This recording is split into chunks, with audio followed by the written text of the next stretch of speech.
मेरे मैथ्स में 87 out of 90 रहे हैं, रीजनिंग में 70 आउट ऑफ 90 रहे हैं, जीएस में 34 रहे हैं जो कि मेरा काफ़ी वीक पॉइंट है, बट इस बार मैंने अच्छा स्कोर किया है। कंप्यूटर्स के मार्क्स जब मैंने चेक किए तो मेरे जो क्वालिफाइंग इन्होंने क्राइटेरिया रख रखा था वो भी नहीं। मैं बिजनेस बैकग्राउंड से हूँ फैमिली, बट मेरे को कभी कोई इंटरेस्ट नहीं रहा बिजनेस में। मेरे को हमेशा से ये था कि गवर्नमेंट जॉब, गवर्नमेंट ऑफिसर बनना है। आप कितने घंटे पढ़ते थे लाइब्रेरी में या फिर घर पे कितने घंटे पढ़ते थे? आपका शेड्यूल क्या होता जब आप सीरियस तैयारी कर रहे थे तो क्या शेड्यूल फॉलो करते थे आप? मैथ्स कोई भी डरने की चीज़ नहीं है।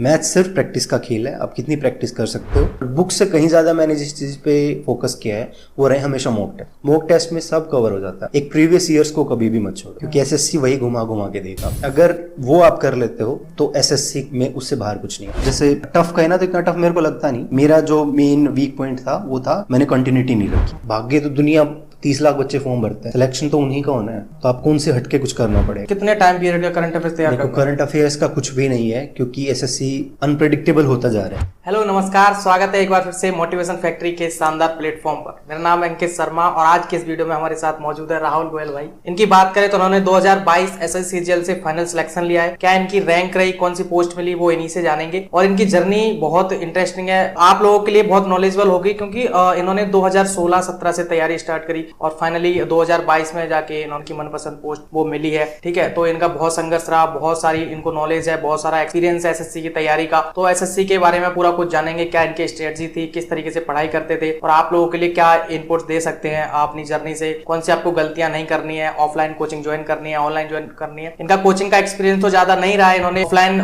शुरुआती दौर में थोड़े दिनों के लिए ज्वाइन करी थी, उसके बाद इन्होंने घर बैठ के तैयारी करी है, लाइब्रेरी ज्वाइन करके, ना ऑनलाइन किसी टीचर से कोई कोर्स परचेज किया, ना ऑफलाइन कहीं पर गए। राइट राहुल भाई? बिल्कुल सही कह रहे हैं। तो राहुल भाई बहुत बहुत स्वागत है आपका मोटिवेशन फैक्ट्री। बहुत बहुत धन्यवाद अंकित भाई। अंकित भाई को मैं तहे दिल से धन्यवाद करता हूँ, मेरे को ये मौका दिया उन्होंने, और आप सभी को मेरी तरफ से बहुत बहुत नमस्कार। ओके, तो राहुल भाई आप एक बार अपना इंट्रो दे दीजिए। मैं राहुल गोयल रोहतक से बिलोंग करता हूँ अंकित भाई।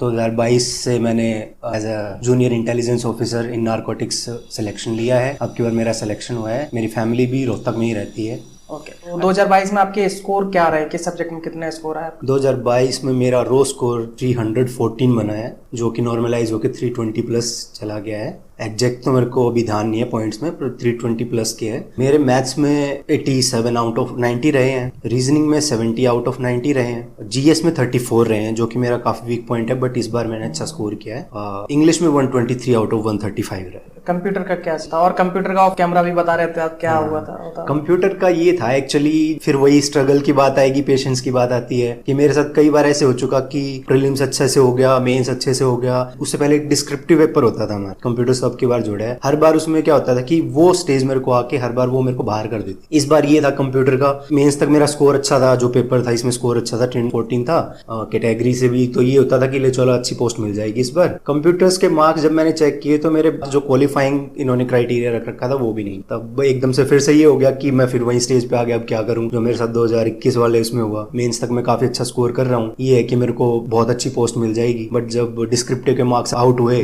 तो ये देखता हूँ कि 38 मार्क्स दे रखे थे, तो उसकी वजह से मैं रेस से ही बाहर हो गया। कहाँ मैं ये सोच रहा था कि 4600 ग्रेड पे उठाऊंगा। यही फिर सेम चीज अब आके 2022 में रिपीट हुई कि वही जो क्वालिफाइंग जो पेपर है वही मेरे को फिर से लेके हो गया। तो मैं बिल्कुल ऐसे शैटर्ड हो गया था कि अब क्या करूं, 2023 की करनी चाहिए या नहीं करनी चाहिए, बट फिर भी थोड़े हल्के मन से लगा रहा तैयारी में कि चलो करेंगे। फिर ये ऑल ऑफ द सडन मैं, जैसे हर बार मेरे को ये उम्मीद होती थी कि अब की बार होएगा, इस बार मेरे को कोई उम्मीद नहीं थी, क्योंकि मैं क्वालिफाई भी नहीं कर रहा था कंप्यूटर। फिर वो जिस दिन रिजल्ट आया उस दिन पता चला कि 2 क्वेश्चन गलत थे, उनकी ग्रेस मार्क मिल गई और मैं पास हो गया। अच्छा, आपका गवर्नमेंट एग्जाम का सफर बहुत लंबा रहा है ना, 6-7 साल आपकी तैयारी हो गए। तो इस बीच आपने सिर्फ एसएससी सीजीएल पे फोकस किया, फिर और भी आपने नहीं, मैंने सिर्फ एसएससी सीजीएल पे। एक बार मेरा सीएचएसएल हुआ था, सीपीओ के भी मैंने 2-3 प्री दिए हैं, लेकिन सिर्फ प्री दिए हैं, हर बार क्वालिफाई करके। मेंस वगैरह फिजिकल वगैरह मैंने कहा, हर बार आप सिर्फ मेरे को सिर्फ सीजीएल का ये था कि सीजीएल ही करना है और कुछ। ओके, अभी कौन सी पोस्ट मिली आपको? अभी मेरे को जूनियर इंटेलिजेंस ऑफिसर मिली है नारकोटिक्स डिपार्टमेंट में, under ministry of home affairs. ये शायद इसी बार ऐड हुई है। एक्चुअली बात ये कि जब मैंने इसकी पोस्ट प्रेफरेंस भरी और जब मेरे को ये पोस्ट मिली तो मैं ये चेक कर रहा था कि ये मैंने भरी भी है या नहीं, ये पोस्ट कहाँ से आ गई। ये बस ये था कि बस चलो आंख बंद करके भर दी, पहली बार आई है। मिली तब ये हुआ है, बट ओवरऑल अच्छी पोस्ट बता रहे हैं काफी। अभी आपकी तैयारी पर आ जाते हैं, है ना, कि तैयारी कैसे करी आपने, और शुरुआत में आपने ऑफलाइन कहीं पे पैरामाउंट कोचिंग आपने ज्वाइन करी, तो कोचिंग का थोड़ा एक्सपीरियंस बताओ आपने, फिर कितने दिनों तक वो कोचिंग पढ़े और कोई वहां से हेल्प हुआ कि नहीं हुआ, फिर आपने मतलब दूसरी कोचिंग ज्वाइन क्यों नहीं करी? ऑनलाइन भी बहुत सारे टीचर्स, बहुत सारे फेमस टीचर है ना, मैथ के, रीजनिंग के, तो आप कैसे पढ़ाई कैसे करी आपने? दोस्तों वीडियो में आगे बढ़ने से पहले मैं आप सभी लोगों से 1 मिनट बात करना चाहूंगा। जैसा कि आप टॉपर्स टॉक देखते हैं, टॉपर्स हमेशा आपको सजेस्ट करते हैं कि आप गवर्नमेंट एग्जाम की तैयारी कर रहे हैं, उसके साथ साथ आपके पास एक प्लान भी होना बहुत जरूरी है। आपके पास आपके करियर के लिए एक बैकअप प्लान होना बहुत जरूरी है। तो इसके लिए क्या है, मैं आपको सजेस्ट करना चाहता हूं कि ऑनलाइन तरीके से आप अपने करियर के लिए आप किसी भी स्ट्रीम में अपनी ऑनलाइन डिग्री हासिल कर सकते हैं। इसके लिए आपको बहुत सारी यूनिवर्सिटीज़, बहुत सारे कॉलेज ऑनलाइन डिग्री प्रोवाइड करते हैं, या फिर अगर आप 12th क्लास में और गवर्नमेंट एग्जाम की तैयारी करना चाहते हैं तो आप ऑनलाइन तरीके से डिग्री अपनी हासिल कर सकते हैं, ग्रेजुएशन भी हो जाएगी और आप आपकी साथ साथ घर बैठे आप अपनी गवर्नमेंट एग्जाम की तैयारी भी कर सकते हैं। अगर आप ऑफलाइन किसी इंस्टीट्यूट को ज्वाइन करोगे तो वहाँ बहुत सारा समय जाएगा, आप अपनी तैयारी को अच्छे से नहीं कर पाओगे। तो इसके लिए मैं आपको एक प्लेटफॉर्म सजेस्ट करता हूँ, कॉलेज विद्या। ये क्या करता है, ये आपको टॉप 100 यूनिवर्सिटीज़ को कंपेयर कर सकते हो। आप यहाँ पर जाकर आप फीस के हिसाब से, आप प्लेसमेंट्स के हिसाब से, स्टूडेंट रिव्यूज़ के हिसाब से और अप्रूवल के हिसाब से कि कौन सी यूनिवर्सिटीज़ आपके लिए बेस्ट रहेगी, आप यहाँ पर अपनी डिटेल्स डालोगे अपने रिक्वायरमेंट्स के हिसाब से, ये आपको बेस्ट यूनिवर्सिटीज़ चूज़ करके दे देंगे। कॉलेज विद्या आपके साथ कॉलेज एडमिशन से लेकर आपके प्लेसमेंट तक साथ रहता है, फ्री ऑफ कॉस्ट होता है। साथ ही साथ यहाँ पर आपको काउंसलर भी प्रोवाइड कर दिए जाते हैं, आप डायरेक्ट उनसे कॉल पर बात कर सकते हो अपने रिक्वायरमेंट्स के हिसाब से। काउंसलर आपको गाइड करेंगे और आपको बेस्ट से बेस्ट यूनिवर्सिटी चूज करने में हेल्प करेंगे। तो इन सब की डिटेल्स आपको डिस्क्रिप्शन में दे दी जाएंगी, आप वहाँ से जाके चेकआउट कर सकते हो, इनके लिंक्स वगैरह, जाइए और अपने करियर को सिक्योर करिए। मैंने कुछ दिन वहाँ पे जाके 2 या 3 महीने, शायद उनका बैच शायद 7 या 8 महीने का था, मैंने 2 या 3 महीने स्टार्टिंग में कोचिंग ली। उसके बाद बस कुछ तो आलस लगा लीजिए या कुछ भी लगा लीजिए, नहीं फिर ये हो गया कि क्योंकि इंग्लिश और मैथ्स मेरे स्टार्टिंग से ही स्ट्रॉन्ग पॉइंट थे। रीजनिंग का हमेशा ये लगता था कि रीजनिंग का तो प्रैक्टिस पे है, हो जाएगा। जीएस मेरे को ये होता था कि अब मेरे को पढ़ा दो, ठीक है, मेरे को ये लग गया हाँ हो जाएगा हो जाएगा, दोबारा अगर मेरे को कोई क्वेश्चन दे तो मेरे सर पे से जाएंगे। फिर मेरे को ये हो गया कि मैं आ गया फिर मॉक टेस्ट पे, मैंने पहला अटेम्प्ट दिया, पहला अटेम्प्ट क्लियर हो गया मेरा, प्रीलिम्स भी क्लियर हो गया, मेंस भी क्लियर हो गया। उसके बाद बस सबको यही था, क्योंकि उस टाइम तक कट ऑफ भी ज्यादा हाई जाती, वो पहली बार ही ऑनलाइन हुआ था 2016 में, तो सबको ये था कि हो जाएगा हो जाएगा। उस चक्कर में मैंने 2017 की प्रिपरेशन ही छोड़ दी। जब रिजल्ट आउट हुआ कुछ नहीं हुआ, फिर उसके चक्कर में 17 की प्रिपरेशन छोड़ दी, 17 का मेरे से प्रीलिम्स भी नहीं। उस टाइम पे मैं बहुत परेशान हो गया कि अब क्या करूं। फिर मैं सोचा कि चलो 18 की तैयारी करते हैं। 18 की तैयारी की, अच्छे से तैयारी की, खूब मन लगा के। 18 में वो 2017 के कुछ वो चल रहे थे, केस वगैरह पेंडिंग थे, उस चक्कर में वो डिले हो गया। 19 में जाके वो 18 का हुआ, उसमें काफी अच्छा स्कोर किया मेरा, प्रीलिम्स में भी मेंस में। फिर वही आके डिस्क्रिप्टिव दे दिया, फिर निश्चिंत हो गया कि चलो अब की बार हो जाएगा, अब की बार अच्छा स्कोर है। फिर वो कोविड आ गया 20 में, उसने सारा ही प्रोसेस इतना ढीला कर दिया, ना 19 का पता ना 20 का पता। फिर अक्टूबर में काफी सारे प्रोटेस्ट हुए, काफी सारे ट्विटर कैंपेन्स चले, सब में हमने मतलब खूब पार्ट भी लिया। उसके बाद जब मार्क्स आउट होते हैं तो वही फिर डिस्क्रिप्टिव में मार्क्स दे ही नहीं रखे, उससे मैं फिर बाहर हो गया। फिर मेरे को टीए इन सीबीआईसी डिपार्टमेंट मिला।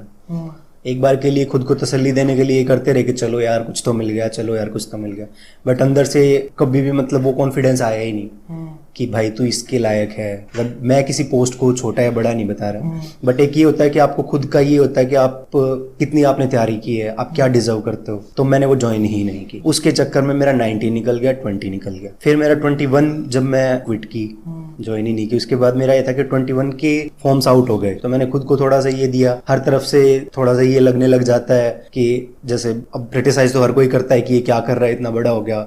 घर वालों ने भी कभी प्रेशर नहीं दिया कोई, बट घर वालों के जैसे अब कहीं से उनको कोई बोल रहा है, कोई पूछ रहा है, तो फेस तो उनका सबका दिख जाता है कि भाई ये परेशान है, बट उन्होंने कभी भी मेरे को ये फील नहीं होने दिया। फाइनेंशियल भी थोड़ा सा हमारे बिजनेस में थोड़ा लॉस हो गया था, मैं बिजनेस बैकग्राउंड से हूँ फैमिली, बट मेरे को कभी कोई इंटरेस्ट नहीं रहा बिजनेस में। मेरे को हमेशा से ये था कि गवर्नमेंट जॉब, गवर्नमेंट ऑफिसर बनना है। तो पापा ने भी कभी किसी तरह का किसी उसका वो नहीं रखा, उन्होंने हमेशा ये बोला कि कोई क्या बोलता है हमें कोई मतलब ना, कोई हमारे घर आके हमें रोटी दे के जाएगा, हमें कमाना है, हमें खाना, तो किसी की चिंता मत कर, तेरे को तैयारी करनी तू तैयारी कर। मैंने 21 की तैयारी की, अनलकीली मेरा प्रीलिम्स फिर अच्छा नहीं गया, मेरी तैयारी बहुत अच्छी, मॉक टेस्ट में 170 प्लस कर रहा हूँ मैं, बट प्रीलिम्स में मेरे वही आफ्टर नॉर्मलाइजेशन 160 के अराउंड बने। फिर मैं चलो कोई नहीं, मेंस में करेंगे ये कवर। एक तो ये डर, ऊपर से ये डर लग रहा कि एक जॉब छोड़े बैठा है, तो उसका भी बहुत ही है कि छोड़ दिया, अब ये सब ये कहेंगे कि जो थी वो भी छोड़ दी।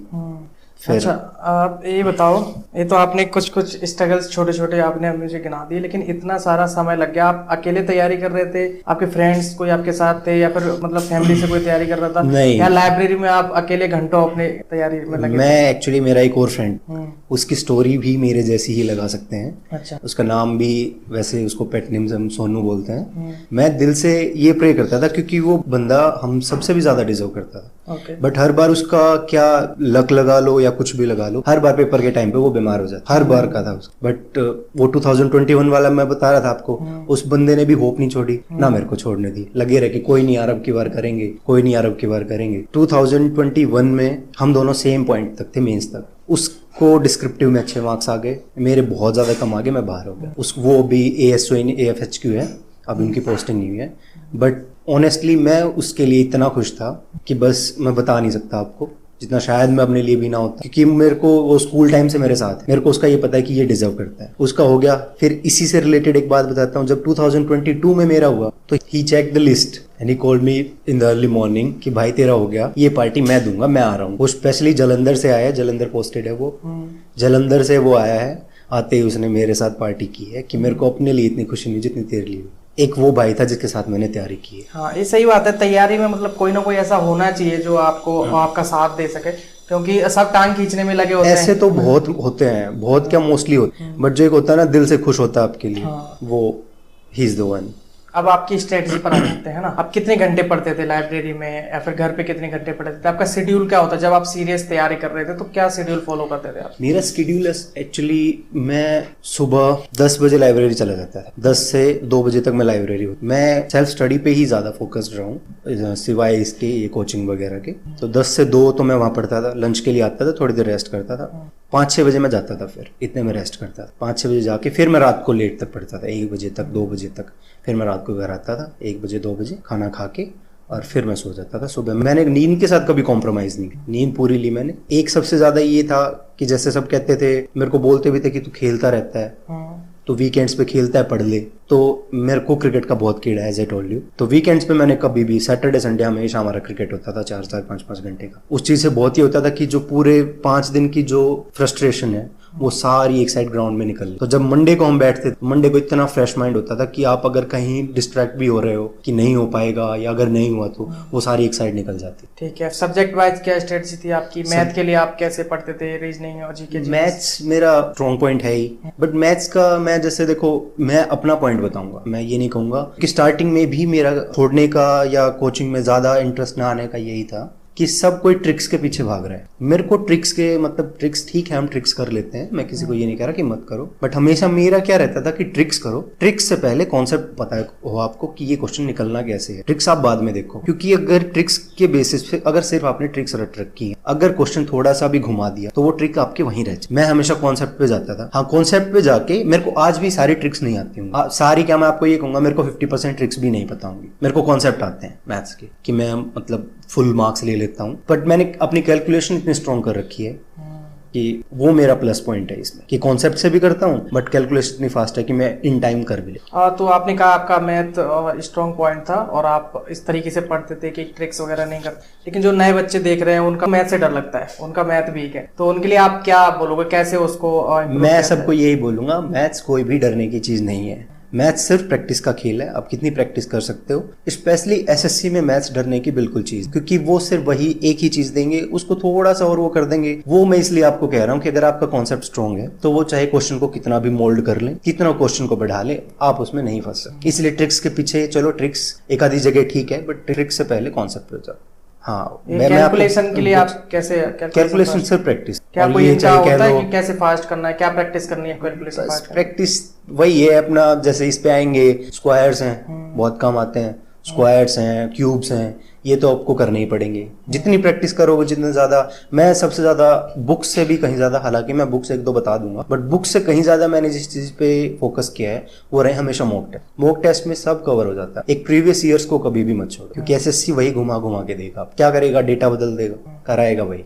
एक बुक में मेरा थोड़ा सा एडवांस में मेरे को थोड़ी दिक्कत होती थी, ये नहीं कि होएगा नहीं, बट ठीक है जितना मेरा अर्थमेटिक स्ट्रॉन्ग है, अर्थमेटिक के लिए मैंने कभी कुछ नहीं किया, अर्थमेटिक में सिर्फ कॉन्सेप्ट पे, एडवांस के लिए होता था। तो मेरे वो जो फ्रेंड का नाम बता रहा था आपको सोनू, उसी ने मेरे को एक बुक सजेस्ट की थी, E1 मैथ्स। अगर वो आप कर लेते हो तो एसएससी में उससे बाहर कुछ नहीं है। हालांकि अब तो जैसे पीछे का कुछ ट्रेंड देख रहे हैं तो मैथ्स ही ऐसा दे रहे हैं कि आपको कुछ पढ़ने की जरूरत नहीं, इतना इजी मैथ्स आ रहा है। पिछले 2-3 टेस्ट जैसे मेंस आया था 2022 का प्रीलिम्स था, तो ऐसा कुछ था नहीं, बट सेफ साइड, क्योंकि हम ये चीज सोच के तो नहीं चल सकते ना कि 22 में इजी आया था तो 23 में भी इजी आया, 24 में भी इजी है। तो करने के लिए वो एक बुक इनफ है एडवांस के लिए, E1 मैथ्स करके। इंग्लिश में एक तो मैंने की है एसपी बख्शी, एक ब्लैक बुक वोकैबुलरी की। अच्छा, ब्लैक बुक जैसे मुझे याद आया, ब्लैक बुक बहुत सारे बच्चे ले तो लेते हैं, लेकिन उसको मतलब अब वो याद तो करते थे, कर लिए सिनोनिम कर लिए, लेकिन वो याद तो रह नहीं पाते। तो उसका क्या है, मतलब ऐसे रटना पड़ेगा कि क्या उसका मॉक टेस्ट एक बुक है, MB पब्लिकेशन की एक बुक आती है। उसमें क्या है कि सिर्फ एसएससी नहीं, जो भी एसएससी से रिलेवेंट जो भी एग्जाम्स हैं उनके सबके इंग्लिश के उन्होंने पेपर्स निकाल रखे प्रीवियस का, तो वो लगा लो आप 100+ हो जाते, वो कर लो, उसमें सारे के सारे रिपीट हो जाएंगे, आप उसको रिपीट करते रहो। वो जब ब्लैक बुक आप करते हो तो ब्लैक बुक में इन्होंने सबसे प्लस पॉइंट क्या रख रखा है, ब्लैक बुक में इन्होंने हाईलाइट कर रखा है, जैसे आप वो कैब कर रहे हो हाईलाइट कर रखे हैं, उसके आगे लिख रखा है कि ये कितनी बार आ चुका, जो ब्लैक कर रखा है उन्होंने उसके आगे 1 2 3 ये 3 बार रिपीट हो चुका है, उनको मत छोड़ो। उसके आगे इन्होंने मोस्ट इंपॉर्टेंट क्वेश्चन निकाल रहे जो ज्यादा रिपीटेड क्वेश्चन, वो कर लो, बहुत है। ज्यादा तो मेन चीज फिर वही है कि आप प्रैक्टिस कितना, क्योंकि घूम घूम के रिपीट होके वो वही देंगे। एक चीज और कि बहुत सारे टॉपर्स कहते हैं कि पढ़ने से ज्यादा इंपॉर्टेंट ये चीज है कि क्या नहीं पढ़ना, क्या छोड़ना है। ऐसा कुछ है, मतलब जैसे इंग्लिश में आप वोकैब आप रटे जा रहे हो, इतना ज्यादा समय दे रहे हो, लेकिन वो तो अनप्रेडिक्टेबल है, कहाँ से कोई वोकैब आ जाए, है ना। तो मतलब कैसे इंग्लिश को मतलब एक कॉन्फिडेंस आए कि हाँ एग्जाम में आएगा तो इंग्लिश तो मेरा निकाल लूंगा, तो कहाँ किस एरिया पे ज्यादा फोकस करना है? इंग्लिश के लिए सबसे ज्यादा जरूरी है कॉन्फिडेंस। जैसे जनरली बोले तो आप बोलने को ले लो, आपको इंग्लिश आती है बट हम बोल नहीं पाते, हमें आती है बट बोल नहीं पाते, वो कॉन्फिडेंस लैक कर रहे हैं। उसके लिए है मॉक टेस्ट, वो मैं आपको बता रहा हूँ। जितने मॉक टेस्ट मारोगे, जब आप वहां पे स्कोर अच्छा करने लग जाओगे ना, तो आपको अंदर से एक ये फील आएगी कि हाँ मेरी वो कैब अच्छी हो गई है, मैं अच्छा कर लूंगा, उतना ही बहुत है इंग्लिश। बाकी आपको अपने आप पता चल जाएगा कि क्या करना है क्या नहीं करना है। यूं तो आप कितनी बुक्स उठा लो, कुछ ना कुछ हर एक में अलग पा जाएगा, ऐसे आप कितना भी कर लो आप नहीं कवर। कॉम्प्रिहेंशन के लिए बोलते हैं न्यूज़पेपर पढ़ना चाहिए, रीडिंग डेली रीडिंग करना चाहिए। हाँ वो करना चाहिए। अगर आपको सेंटेंस क्या लिख रखा है, स्टेंजा क्या है उसका, उसकी समझ ही नहीं है तो आप क्वेश्चंस को आंसर करोगे।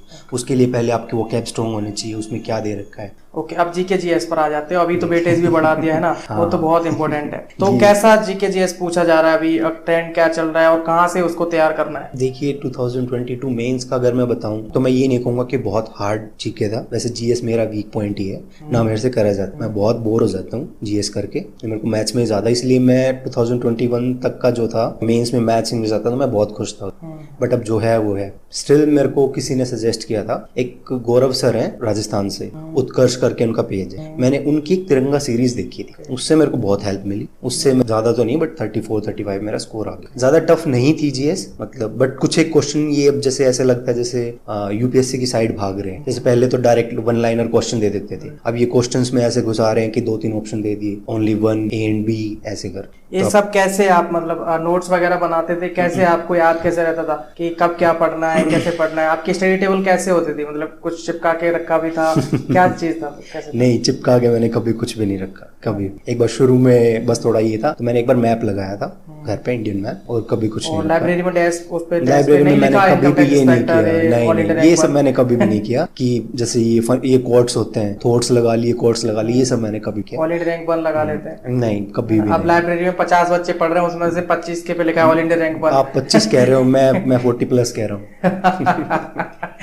तो वो उस पे बिलीव नहीं किया। इस जर्नी में आपका सबसे बड़ा इंस्पिरेशन, सबसे बड़ी मोटिवेशन क्या रही कि आप लगातार इतने सालों तक मेहनत तैयारी करते रहे? कभी कभी मन में ऐसा भी आता था कि यार ये छोड़ देते हैं, बिजनेस में ध्यान देते हैं, कहीं कुछ करते हैं? बहुत बार आता था, बट कभी ये नहीं आया कि चलो यार बिजनेस में ध्यान देते हैं। ये हमेशा होता था कि फैमिली बिजनेस है यार, इससे अच्छा तो बिजनेस कर लेता। दोनों चीजों में बहुत ये है, एक तो ये कि चलो कर लेते, एक ये होता है कि यार कर लेते, वो एज अ सेकंड ऑप्शन, यार इतना टाइम यहाँ लगा दिया। बट मेरी इंस्पिरेशन लगा लो या सपोर्ट लगा लो, मेरी एक कॉमन, मेरी एक फ्रेंड है, काफी क्लोज फ्रेंड है, उसने जितना सपोर्ट किया है, उसने कभी भी मतलब गिव अप नहीं करने दी कि लगा रहे, कोई बात नहीं, हो जाएगा, लगा रहे। उसका नाम भी मैं डिस्क्लोज कर ही देता हूँ, नैना शर्मा नाम है उसका। उसने कभी भी गिव अप नहीं करने दी। जैसे ये होता है कि आप any time friend, any time call कर लो आप, तो ऑलवेज देयर। बाकी जैसे ब्रदर बता रहा था मैं, जिसने अभी एमडी कंप्लीट की है, तो वो भी बहुत बड़ी इंस्पिरेशन थी। घर में कर रहा है। मेरी रियल सिस्टर है वर्षा, वो भी सॉफ्टवेयर इंजीनियर है गुड़गांव से। वो भी जैसे फैमिली सपोर्ट मेरे पास, मतलब मैं बाहर का कब किसी का नहीं कहूंगा,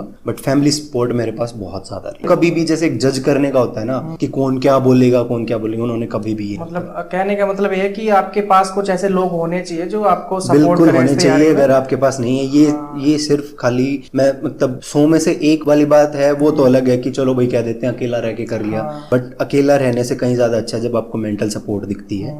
तो मैं जो अपनी चीज को फॉलो करने को कहूंगा वो यही कहूंगा कि गिव अप मत करो। अगर आप एसएससी में या किसी भी चीज में घुस रहे हो तो उसमें प्रोफेशनली, जब तक आपकी हिम्मत है, ये नहीं कि आप बस ये सोच ट्राई करने की चलो यार ट्राई कर ले। ट्राई करने के लिए किसी भी चीज में मत घुसो, वो कुछ ना आप उससे कभी भी खुश हो। अगर आप किसी चीज में आ रहे हो तो उसको ऐसे करो कि जब तक हिम्मत ना हार जाओ, जब तक लगे रहो। हिम्मत हारनी ही नहीं है। हार जाओ क्या, हिम्मत तो हारनी ही, लगे रहो। खुद के ऊपर उंगली रखने का एक भी पॉइंट, मेरे बस ये होती थी एक, जैसे लास्ट चांस तक मैं पहुंच गया। हालांकि इतना जैसे टफ कहे ना तो इतना टफ मेरे को लगता नहीं। मेरा जो मेन वीक पॉइंट था वो था मैंने कंटिन्यूटी नहीं रखी। एक बार दे दिया, फिर ये लगता कि यार अब की बार तो हो जाएगा, अगले की मैंने तैयारी नहीं की। उससे वीक पॉइंट क्या हुआ, जब मेरे को नेक्स्ट टाइम स्टार्ट करना पड़ा तो मेरे को शुरू से शुरू करना पड़ा, क्योंकि पीछे वाले एक साल में साफ हो चुका। अच्छा, एक कंटिन्यूटी का क्या फॉर्मूला होना चाहिए? अभी आपके साथ ही नहीं, मतलब 60% बच्चों के साथ ऐसा होता है, वो कंसिस्टेंसी बरकरार नहीं रख पाते। वही उनका मेन कारण बनता है कि उनका सिलेक्शन नहीं होता। का ये है कि अगर आपका सिलेक्शन हो गया है, मान लो मेरे को लग रहा है मेरा सिलेक्शन हो जाएगा,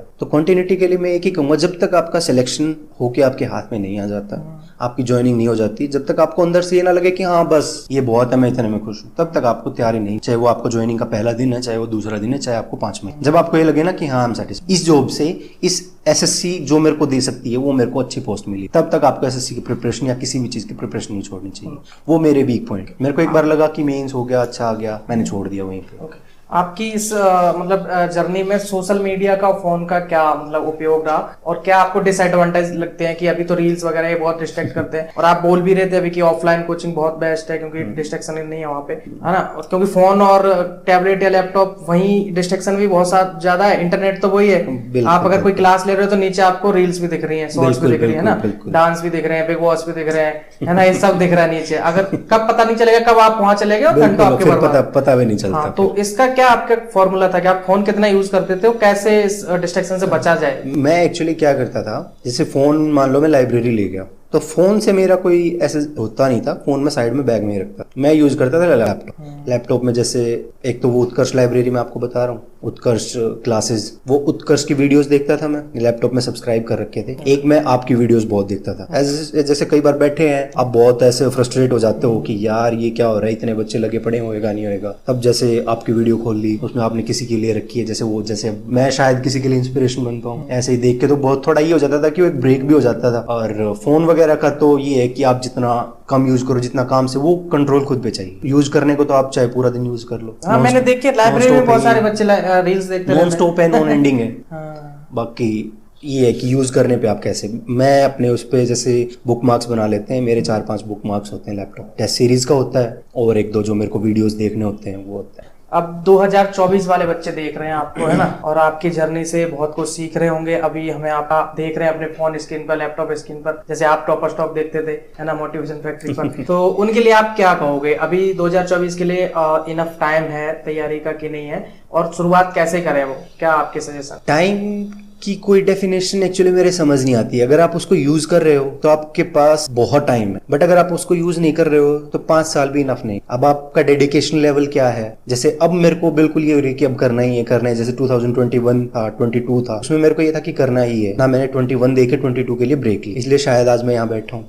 तो ये कि अगर आप कर रहे हो तैयारी तो इसको मतलब ढीले में मत लो। सबको ये लगता है कि इतना टफ नहीं है, 10 तक का, बट कंपटीशन बहुत ज्यादा है। एक वो पिछला टाइम था जब बच्चों को पता भी नहीं होता था, जब आपके 400 में आपको अच्छी पोस्ट मिल जाती थी। अब कंपैरेटिवली अगर 600 के हिसाब से, पिछले के हिसाब से देखें, तो आपको ये भी नहीं पता कि आपको 550 में पोस्ट मिलेगी या नहीं मिलेगी। तो ये कि रेस से अलग होना पड़ेगा। भाग्य तो दुनिया 30 लाख बच्चे फॉर्म भरते हैं, सिलेक्शन तो उन्हीं का होना है, तो आपको उनसे हटके कुछ करना पड़ेगा। उसके लिए स्ट्रेटेजी अगर आप खुद बनाओ तो वो कहीं ज्यादा है किसी और की फॉलो करने से। हाँ, ये फॉलो करना ये होता है कि आप देख रहे हो, हाँ, रेफरेंस ले सकते हो कि ये बुक अच्छी है, आप ये बुक कर लो। बट आप प्रॉपर छोड़ के उसने ऐसे किया तो मैं भी रैंक 1 मार दूंगा, उस चीज का कोई लॉजिक है नहीं। तो कैसे करें शुरू, क्या क्या चाहिए होगा शुरुआत में? एक फोन चाहिए होगा, इंटरनेट चाहिए होगा, किताबें कौन सी चाहिए होंगी, कैसे शुरू कर सकते हैं? ऐसा है, अगर आप कोचिंग प्रेफर कर रहे हो, मैं अपना खुद का एक्सपीरियंस बता रहा हूँ, मैं ऑनलाइन से ज़्यादा ऑफलाइन को प्रेफर करता हूँ कोचिंग, क्योंकि ऑनलाइन में बहुत सारी डिस्ट्रैक्शंस होती हैं। अभी कन्वीनियंट लगता है कि चलो घर बैठे हैं, बट उसमें मतलब सबके लिए नहीं, बच्चे एक्सेप्शंस आर एवरीवेयर। मतलब कुछ बच्चे ऐसे भी होते हैं जो बहुत ये होते हैं, कुछ को प्रॉब्लम्स होती हैं कि भाई टाइम निकालना पड़ता है, बट जो कर सकते हैं ना, मैं उनके लिए ऑफलाइन की सजेस्ट करूंगा, ताकि भाई अच्छे से अपना भाई क्लास को आप मिस नहीं कर सकते। उसमें आपको ये रहेगा कि आपको नोट्स लेने पड़ेंगे, वहां पे ऑनलाइन में आपको हमेशा एक ये चीज रहेगी, आप मतलब दूसरी चीजों को प्रेफरेंस देने लग जाएंगे कि चलो मैं खेल आता हूँ, ये तो मेरे को क्लास तो बाद में भी मिल जाएगी, ऑनलाइन क्लास तो सेव मिल जाएगी। ऑफलाइन क्लासेस मैं ज्यादा प्रेफर करूंगा। बाकी जितना सेल्फ स्टडी कर सको, ज्यादा क्लासेस के पीछे भागना भी ये नहीं कि आप एक बार कोचिंग ले रहे हो, 2 बार कोचिंग ले रहे हो, 3 बार कोचिंग ले रहे हो, कोचिंग लिए जा रहे हो, उससे कहीं ज्यादा अच्छा आप सेल्फ स्टडी करो। अपने मॉक्स दे रहे हो, आप मॉक्स को एनालाइज करो कि लास्ट में आप गलती कहाँ कर रहे हो, आप सेम मिस्टेक को रिपीट। बुक्स के लिए जाओ, के लिए तो मैंने भी एक्चुअली कभी कोई बुक नहीं की, पैरामाउंट ने ही मेरे को एक वो प्रोवाइड कराया था, उसी से मैंने बुकलेट से ही मैंने किया था। उसके बाद तो जो रिपीट होते गए वही है, कोडिंग डिकोडिंग है मेन तो, कि आप कितना कर रहे हो, कितना आपका वो चल रहा है वही। मैथ्स के लिए, अरिथमेटिक के लिए तो केडी कैंपस कर लो आप, चाहे पैरामाउंट कर लो, बहुत बुक्स हैं। किरण कर लो, मैंने किरण भी बहुत की है। और एडवांस के लिए इवन मैथ इनफ है, मोर देन इनफ है। और इंग्लिश के लिए मैं बता चुका आपको, वो कैब के लिए तो ब्लैक बुक बहुत है, आप एसबी बख्शी करो, ठीक है, नहीं तो इतनी ज्यादा जरूरत तो उसकी भी नहीं है, ब्लैक बुक इनफ है एसएससी के लिए। और मॉक टेस्ट के लिए एमबी पब्लिकेशन आती है, वो मोर देन इनफ रहेगी। और जीएस के लिए लूसेंट कर लो, लूसेंट की ऑब्जेक्टिव आती है, हर साल अपडेट होती रहती है, वो कर लो। कोई क्लासेस ले लो, क्लासेस कोई भी ले लो जो आप, उत्कर्ष क्लासेस का एक ही है कि वो सर थोड़ा डीप में अच्छे से करा देते हैं, क्योंकि वो ज्यादा लंबा नहीं खींचते। उनके एपिसोड्स में क्या होता है, जैसे तिरंगा सीरीज है, तिरंगा सीरीज में कितने 20-25 एपिसोड थे, उससे सारा हो जाएगा। बेसिक वो सब करा देते हैं, पीवाईक्यू से लेके सब कुछ करा देते हैं। करंट अफेयर्स का कितना रोल होता है इसमें, और कब से, जैसे अगर अभी से 2024 की तैयारी करनी है, कितने टाइम पीरियड का करंट अफेयर्स तैयार करना है? करंट अफेयर्स का कुछ भी नहीं है, क्योंकि एसएससी अनप्रेडिक्टेबल होता जा रहा है। पहले क्या होता था कि ये होता था कि चलो 6 महीने का कर लो, 7 महीने का कर लो, मतलब ये होता था कि मान लो आपका जुलाई में एग्जाम है तो आप जनवरी से कर लो, आपका अक्टूबर में एग्जाम है तो आप जनवरी से कर लो। एक साल का ये होता था कि 6 महीने का, 6 से 10 महीने कर लो। अब कोई नहीं है, जैसे अब 2023 एग्जाम चल रहे हैं, उनमें 2021 तक के क्वेश्चंस पूछो। यहाँ आके बस एक कंटिन्यूटी मैटर करती, कि अगर आप कंटिन्यू हो, आपने कंटिन्यूटी अपनी तोड़ी नहीं है, तो आपको 21 वाला भी कहीं ना कहीं आपको ध्यान रहेगा कि ये। तो अभी लास्ट में इंटरव्यू के, आप अपनी इस जर्नी से, आपका 7 साल का जो सफर रहा, उससे आपने क्या सीखा?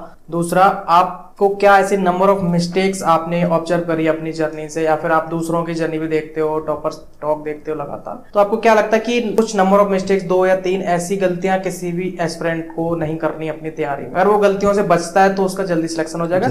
या फिर आज मैं आपको पेन पेपर दे देता हूँ, आप उन पे कौन सी वो गलतियां लिखोगे, अगर वो नहीं करते तो आपका फर्स्ट अटेम्प्ट या सेकंड अटेम्प्ट में आप ऑफिसर बन गए हो, तो क्या चीज देख पा रहे हो अपनी जर्नी? मैं अगर इस सारी कॉन्वर्सेशन का क्रक्स बताऊं आपको, तो मेरा सबसे जो वीक पॉइंट था, जो मेरा भी था और मैं आगे भी, क्योंकि वो एक वीक पॉइंट ऐसा है जिसको आप इग्नोर नहीं करते, वो है कंटिन्यूटी। सामने उनको बताओ कैमरा। कंटिन्यूटी तोड़ने का कोई तुक है ही नहीं। कंटिन्यूटी तोड़ते हो तो ये कहीं नहीं लिखा हुआ कि अगर आप फर्स्ट अटेम्प्ट में करते हो तो ये आप महान हो। जो अटेम्प्ट कर रहे हैं वो अच्छा है, बट मैं ये कहूंगा कि फर्स्ट अटेम्प्ट से कहीं ज्यादा जो 1-2 बार फेलियर करके या फेलियर लेके सीख के करते हैं ना, उनको मैं ज्यादा मतलब ये मानूंगा, क्योंकि उन्होंने स्ट्रगल देखा है। तो कंटिन्यूटी तोड़ने का कोई वो नहीं। आप एक तो कंटिन्यूटी मत तोड़िए, एक आलस, एक दूसरा मन में ये मत रखिए कि एसएससी बहुत ईजी है या एसएससी बहुत टफ है। किसी भी एग्जाम के लिए आप कोई भी कर रहे हो, किसी के लिए भी ये मत देखिए कि ये बहुत टफ है या ये बहुत इजी है। अगर आपको करना है तो वो आपको करना है, तो आप उसी के ऊपर रहिए। ये सोच के मत जाइए कि 1-2 साल ट्राई कर लेते हैं, या तो जाए तो उसको अच्छे से लेके चलो कि जब तक नहीं होगा हम करेंगे, या फिर आप उसमें मत जाओ जिस चीज में आपका इंटरेस्ट है। इन द एंड मैं एक ही बात बोलूंगा, ये कहते हैं hard work is the key to success, but hard work से कहीं ज्यादा जरूरी पेशेंस है। So hard work and patience are the keys to success. तो पेशेंस को ऊपर रखिए हार्डवर्क से, क्योंकि आप कहीं भी चल रहे हो, ये जरूरी नहीं है कि सिर्फ आपके हार्डवर्क से आपको कुछ। वन सेकंड, कांग्रेचुलेशन आपको आपके इस अचीवमेंट्स के लिए, and thank you so much कि आप हमारे पास आए और आपने इतना कीमती मौका दिया, उसके लिए समय दिया। दोस्तों, यहाँ तक वीडियो देखने थैंक यू सो मच। और राहुल भाई की आपको कंप्लीट स्ट्रेटजी, पूरा डेडिकेटेड स्ट्रेटजी पर 2024 के लिए कौन सी किताबें आपको फॉलो करनी है, किस तरीके से पढ़ाई करनी है, ठीक है, कितने घंटे किस सब्जेक्ट को देने हैं, कंप्यूटर के लिए क्या करना है, ये सब हमारे दूसरे चैनल एसएससी एसएससी फैक्ट्री, जो कि डेडिकेटली एसएससी के लिए हमने क्रिएट किया है। वहां भी बहुत सारे टॉपर्स आते हैं और अपनी जर्नी, अपनी स्ट्रेटजी आप लोगों के साथ शेयर करते हैं। तो उस चैनल को भी जरूर जाके सब्सक्राइब करें। इनकी वीडियो का लिंक हम डिस्क्रिप्शन में डाल देंगे। और दूसरी बात, इनसे हमें जो भी मटेरियल मिलता है या फिर जो भी अदर टॉपर्स हमारे पास आते हैं उनकी हम जर्नी आप लोगों के साथ शेयर करते हैं। उनके जो भी मटेरियल्स होते हैं, जो पीडीएफ्स कुछ उनके पास होती हैं, बहुत इंपॉर्टेंट पीडीएफ्स होती हैं जो आपकी तैयारी में बहुत हेल्प करेंगी, या फिर उनके नोट्स वगैरह अगर जो भी अवेलेबल हो सकता है वो हम आपको टेलीग्राम चैनल पर दे देंगे। हमने कल ही क्रिएट किया है, उस पर भी 1-2 लोग ही जुड़े हुए हैं, ठीक है। तो वहां जाके आप जुड़ जाइए, तो वहां भी आपकी हेल्प करने की मैं कोशिश करूंगा। चलिए दोस्तों, bye bye and take care.